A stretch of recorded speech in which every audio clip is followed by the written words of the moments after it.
Hey, I didn't see you there. Who am I? My name's Cristian, and I'm a member of SWAT. What is SWAT, you say? Well, SWAT stands for... Cut! As I was saying, SWAT stands for Students Will Advance Technology. We help with all tech-related problems like this. We are currently looking for new members for SWAT because as of right now, it looks like I'm gonna be the only one in SWAT next year. Only one. All alone. Get back to the script. And so we need more members for SWAT. So please join. So let me introduce you to the current members of SWAT. Start off with Adam. Hi, I'm Adam Branwell. I work on the SWAT website as well as back up the website.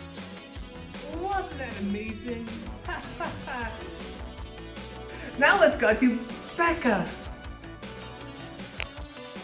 Hi, I'm Rebecca from SWAT, and this video is ridiculous. Wasn't she amazing?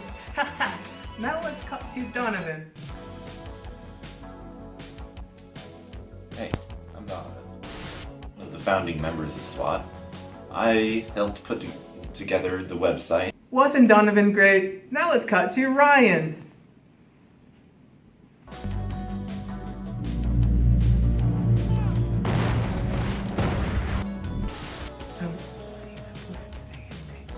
Nah, he's the silent one. You sure? Oh, wasn't he a joy? Now let's go talk to the lead of SWAT, Mrs. Kwam. Mrs. Kwam. Hey, now we're gonna go talk to the lead of SWAT, Mrs. Kwam. Hey, Mrs. Kwam. Hey there. Why is SWAT important for North Mason High School? Our official stance on that is that my students are here to educate, empower, and inspire North Mason staff, students, and the community about our new technology and how to use it. Ain't that wonderful?